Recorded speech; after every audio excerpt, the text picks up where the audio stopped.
ढुङ्गा टिप्ने कार्यक्रम हुँदैछ यहाँ बारीमा त्यसरी।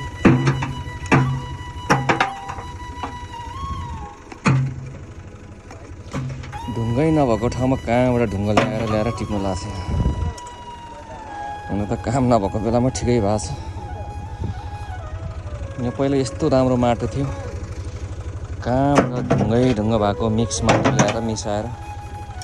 हुन त यो ब्यालेन्स मिलाउनलाई ल्याएको होला तर खस्रो माटो बालुवा र माटोभन्दा ढुङ्गा बेसी ल्याएर फेरि फाल्नुपर्ने यस्तो छ हालत। आज यता ढुङ्गा टिप्ने कार्यक्रम हुँदैछ यसरी।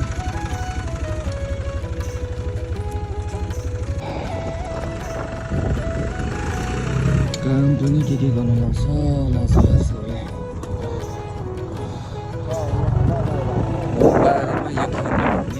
ठाउँमा कहाँबाट ढुङ्गा ल्याएर फेरि यस्तो छ काम। यहाँ पहिले यति राम्रो माटो थियो, त्यसमा यस्तो खोलाको कहाँको बालुवा मिसिएको माटो ढुङ्गा ल्याएर हालेर फेरि ढुङ्गा टिप्न लाग्छ। काम गर्नु पर्यो। धेरै वर्ष पहिले 25-30 वर्ष भनौँ न स्कुल पढ्दाको बेलामा हजुरबाले यस्तो फेदमा लगेर ढुङ्गा टिप्न लगाउँथ्यो, त्यही याद आइरहेछ। हजुरबाको खुब याद आइरहेछ, मिस गर्दैछ यो ढुङ्गा टिप्न।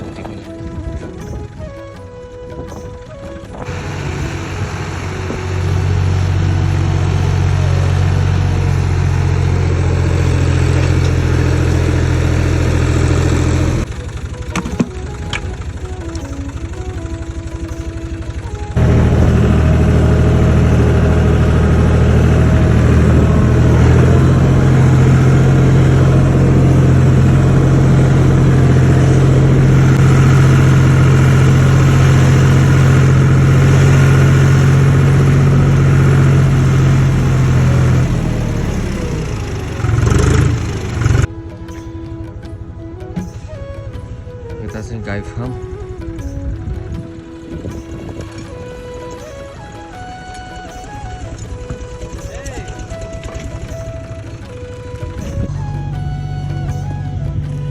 पानी खानु पर्यो, पानी प्यास लाग्यो।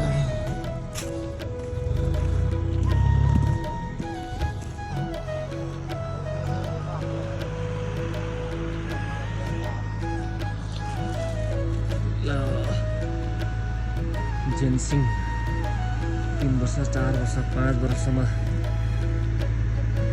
रोप के अरे राख्नुपर्ने टाइम लाग्ने जडीबुटी यही हो।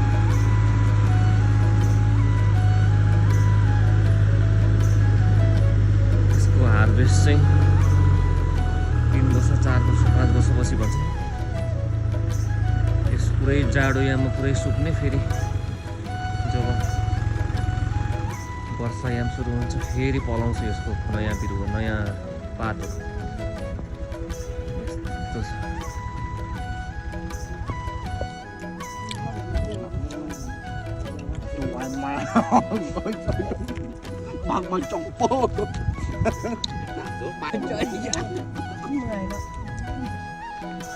हिजो चाहिँ यहाँसम्म यो कम्पोस्ट मलहरूले खरुमुल कम्पोस्ट मलहरू चाहिँ यहाँ टक टक टक टक लाइन मिलाएर राखिसकेको छ। आज यसलाई छर्ने काम हुन्छ यसरी।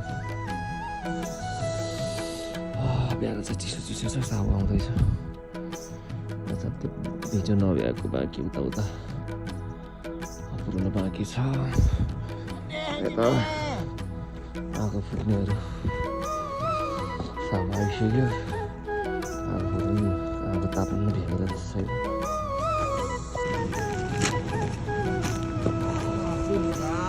किसानहरूलाई मल वितरण कार्यक्रम हुँदैछ आज चाहिँ।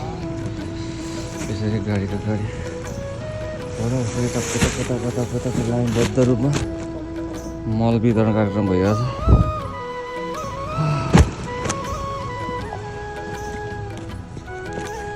यतापट्टि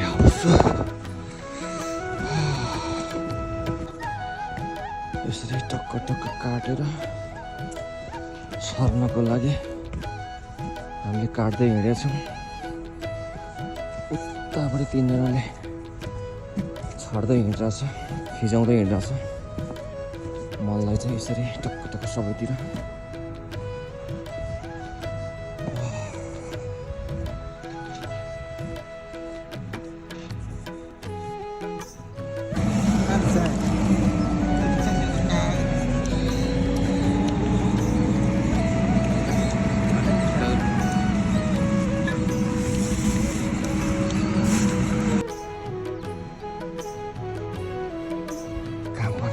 के हो प्लास्टिक काटेर सकियो। फेरि यो जम्मा गरेर बाँधेर फेरि गाडीमा हालेर अगाडि फाल्नु पर्यो यसरी।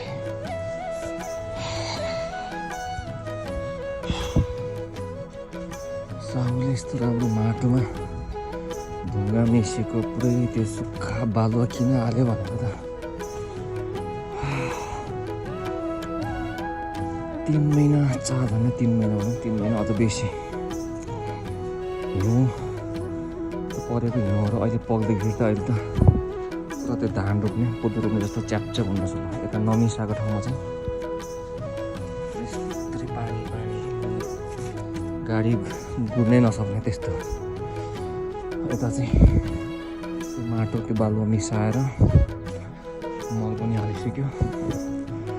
प्लस के भने यो माटोमा चाहिँ त्यो एकदम त्यो मलिलो माटोमा चाहिँ आलुमा चाहिँ किरा लाग्ने रहेछ, त्यो खुम्ले किरा, यति धेरै खुम्ले किरा। आधी यहाँनिर चाहिँ आधीभन्दा आलु बिग्रेको थियो अस्ति। त्यही भएर पनि माटोलाई खुकुलो एकदम बनाउन, उर्वर खुकुलो बनाउनको लागि यो यो यो यस्तो माथि अर्को बारीमा छ, त्यहाँ चाहिँ आलु एकदम राम्रो भएको थियो यस्तो माटोमा चाहिँ।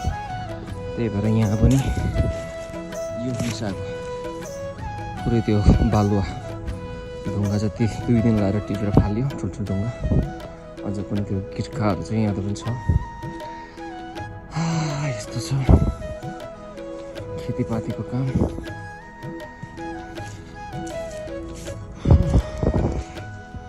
कति बज्यो, अब खाना खाने टाइम भयो।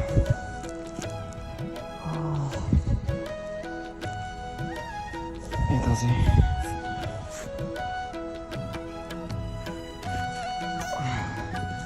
गाई फार्म छ यहाँ।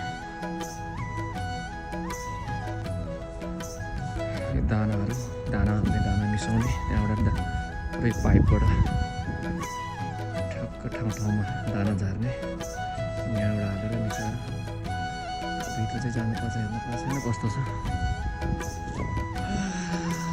यस्तो छ मल छरेर मल छर्ने काम सकियो।